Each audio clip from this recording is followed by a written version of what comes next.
रामकृष्ण हरी मंडळी, श्री स्वामी समर्थ. लवकरच मार्गशीर्ष महिन्याला सुरुवात होणार आहे. आपल्या हिंदू धर्मामध्ये मार्गशीर्ष हा एक अत्यंत पवित्र महिना मानला जातो. अनेक भाविक भक्त या मार्गशीर्ष महिन्यामध्ये श्री महालक्ष्मीचे व्रत करतात.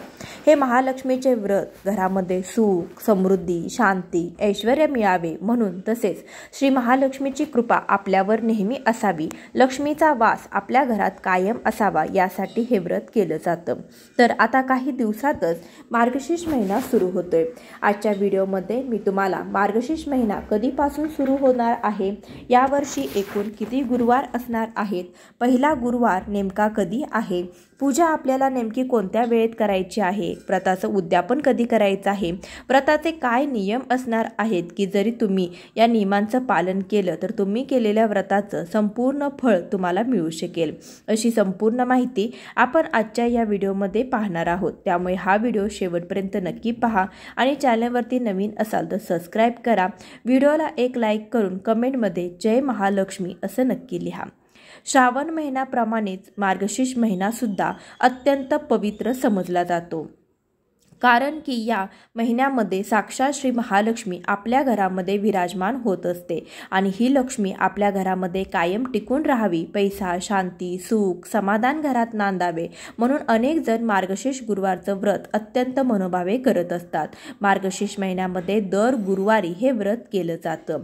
मार्गशीर्ष गुरुवारला आध्यात्मिक महत्त्व आहे. विवाहित महिला कौटुंबिक सौख्य, संपत्ती आणि समृद्धीसाठी उपवास करतात आणि देवी महालक्ष्मीचे किंवा वैभव महालक्ष्मीचे पूजा करत असतात. मार्गशीर्ष महिन्याचे शुभ फळ प्राप्त करण्यासाठी दर गुरुवारी लक्ष्मीची पूजा करण्याची परंपरा आहे.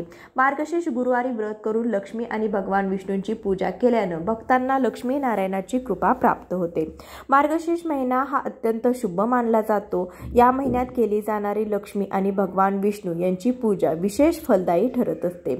मार्गशीर्ष महिन्याच्या पहिल्या गुरुवारी हे व्रत सुरू करून शेवटच्या गुरुवारी त्याचं उद्यापन केलं जातं. पूजेमध्ये देवी लक्ष्मी आणि भगवान विष्णू यांची पूजा केली जाते. यंदा मार्गशीर्ष महिन्याची सुरुवात ही 21 नोव्हेंबर 2025 शुक्रवारी होत आहे. अमावस्या जी आहे तर ती 20 नोव्हेंबर 2025 रोजी कार्तिक अमावस्या असणार आहे. दुसऱ्या दिवशी मार्गशीर्ष महिन्याची सुरुवात म्हणजे 21 नोव्हेंबर 2025ला मार्गशीर्ष महिन्याची सुरुवात होत आहे. कार्तिक अमावस्या ही 19 नोव्हेंबर 2025 बुधवारी सकाळी 9:43 सुरू होत असून 20 तारखेला दुपारी 12 नंतर 16 मिनिटांनंतर संपत आहे. परंतु उदय तिथीनुसार अमावस्या जी आहे तर ती 20 नोव्हेंबर 2025 गुरुवारी समजली जाईल. त्यामुळे शुक्रवारी मार्गशीर्ष महिन्याची सुरुवात जी आहे तर ती होत आहे. यंदा 4 मार्गशीर्ष गुरुवार असणार आहेत. 27 नोव्हेंबर 2025ला पहिला मार्गशीर्ष गुरुवार असणार आहे, तर 4 डिसेंबर 2025ला दुसरा मार्गशीर्ष गुरुवार असणार आहे. 11 डिसेंबरला तिसरा मार्गशीर्ष गुरुवार असणार आहे आणि 18 डिसेंबरला चौथा मार्गशीर्ष गुरुवार असणार आहे. 19 डिसेंबरला अमावस्या आहे. त्यामुळे आपल्याला शेवटचा गुरुवार जो आहे तर तो 18 डिसेंबर 2025 रोजी शेवटचा गुरुवार करायचा आहे. या दिवशी आपल्याला व्रताचं उद्यापन करायचं आहे. एकूण 4 गुरुवार असणार आहेत. मार्गशीर्ष महिन्याच्या पहिल्या गुरुवारी व्रताचा प्रारंभ करून शेवटच्या गुरुवारी त्याचं उद्यापन करायचं आहे. यावर्षी आपल्याला चौथ्या गुरुवारी या व्रताचं उद्यापन करायचं आहे. परंतु काही जणांना काही कारणामुळे मार्गशीर्ष महिन्यामध्ये हे व्रत करायला जमलं नाही, तर त्यांनी कोणत्याही महिन्याच्या पहिल्या गुरुवारी हे व्रत जे आहे तर ते सुरू करू शकता आणि शेवटच्या गुरुवारी त्याची सांगता ही अवश्य करावी. काही जण तर वर्षभर या व्रताचं पालन करतात, तर तुम्ही देखील वर्षभर सुद्धा हे व्रत करू शकता. तर हे मार्गशीर्ष महिन्यातील महालक्ष्मीचे व्रत अगदी कोणीही करू शकतं. जसे की कन्या असेल, स्त्री असेल, पुरुष असेल, विधवा महिला असेल, सर्वजण हे व्रत जे आहे तर ते करू शकतात. तर या दिवशी दिवसभरामध्ये उपवास करायचा आहे आणि दिवसभर उपवास करून हे व्रत करायचं असतं आणि सायंकाळी उपवास सोडला जातो. लक्ष्मीची मनोभावे पूजा करून आधी नैवेद्य अर्पण केला जातो. पूजा झाल्यावर महालक्ष्मीची व्रतकथा ही आवर्जून वाचली पाहिजे. त्याचबरोबर अनेक जणांना प्रश्न पडतो की ही पूजा नेमकी कधी मांडावी, सकाळी की संध्याकाळी. खरे तर ही पूजा तुम्ही सकाळी शक्य होईल तितक्या लवकर स्वच्छ स्नान करून करू शकता, परंतु अनेक जणांना ही पूजा सकाळी करायला जमत नाही. काही जणांना भरपूर कामे असतात, काहींना कामानिमित्त बाहेर जावं लागत असेल, काही कारणास्तव तुम्हाला जर जमत नसेल तर शक्यतो दुपारी 12च्या आत तुम्ही ही जी पूजा आहे तर ती मांडू शकता आणि त्याही वेळेत जर तुम्हाला जमत नसेल तर मग संध्याकाळी 5 ते 7 या वेळेमध्ये तुम्ही कधीही पूजा केली तरीसुद्धा चालू शकतं. परंतु ही जी वेळ आहे तर ती चांगली वेळ असते, लक्ष्मी येण्याची वेळ असते. तिन्ही सांजेला देखील आपण ही जी पूजा मांडणी आहे तर ती अवश्य करू शकता.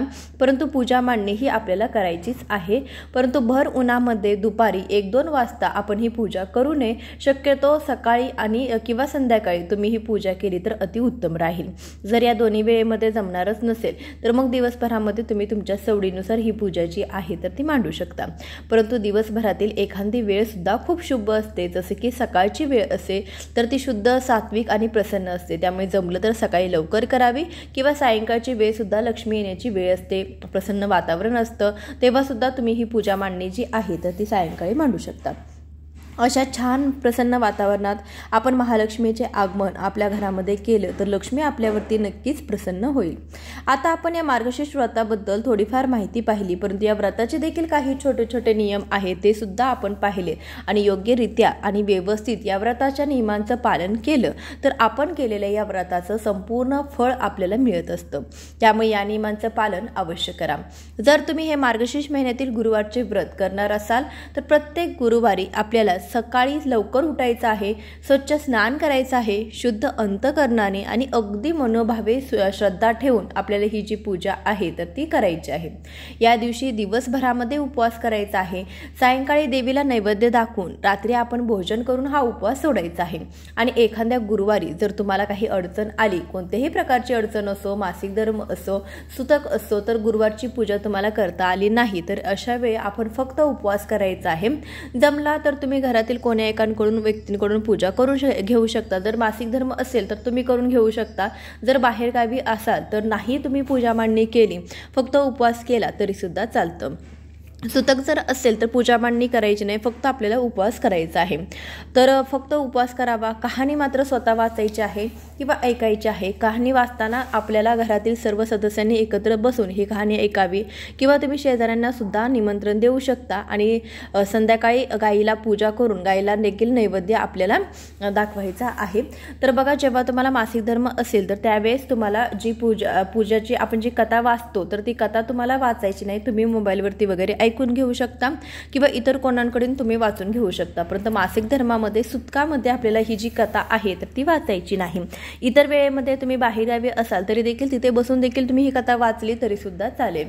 उद्यापनाच्या दिवशी म्हणजे शेवटच्या गुरुवारी प्रत्येक गुरुवारप्रमाणेच पूजा करायची आहे, कहाणी वाचायची आहे, आरती देखील करायची आहे. 5 किंवा 7 सुवासिनींना किंवा कुमारिकांना बोलवायचं आहे. हळदी कुंकू, एक फळ आणि व्रताच्या कथेची एक प्रत द्यावी आणि जर शक्य झाले तर ब्राह्मणास शिधा, वस्त्र आणि दक्षिणा देऊन नमस्कार करावा आणि त्यानंतर सर्वांनी भोजन करावे. त्या दिवशी गुरुवारी संध्याकाळी पूजा आरती करावी, सर्वांना प्रसाद द्यावा. जर मार्गशीर्ष महिन्यामध्ये जमलं नाही तर कोणत्याही महिन्याच्या पहिल्या गुरुवारी या लक्ष्मी व्रतास सुरुवात करावी. हे व्रत वर्षभर पाळावे. अडचण निर्माण झाल्यास दुसऱ्या महिन्याच्या पहिल्या गुरुवारपासून हे व्रत तुम्ही सुरू करावे. असेच अखंडपणे वर्षभर हे व्रत पाळावे आणि शेवटी त्याचं उद्यापन करावे. त्यामुळे नक्कीच यश लाभत असतं. या दिवशी आपल्या घरातील वातावरण अगदी आनंदमय ठेवायचं आहे आणि प्रसन्न ठेवायचं आहे. कोणालाही अपशब्द बोलू नये, घरात वादविवाद करू नये आणि जसा आपण श्रावण महिना पाळतो अगदी त्याचप्रमाणे आपल्याला या दिवसामध्ये घरात मांसाहार बनवलं पूर्णपणे टाळायचं आहे. तर अशा प्रकारे तुम्ही सुद्धा या व्रतादरम्यान योग्य त्या नियमांचं पालन केलं तर तुम्ही केलेल्या व्रताचं संपूर्ण फळ तुम्हाला नक्कीच मिळेल. मार्गशीर्ष महिन्यातील गुरुवारच्या पूजेच्या संदर्भातील हा व्हिडिओ जर तुम्हाला आवडला असेल तर व्हिडिओला एक लाईक आवर्जून करा, जास्तीत जास्त लोकांपर्यंत शेअर करा. चॅनलवरती नवीन असाल तर नक्की सबस्क्राईब करा. भेटूया अशाच एखाद्या व्हिडिओसोबत. तोपर्यंत खूप खूप धन्यवाद.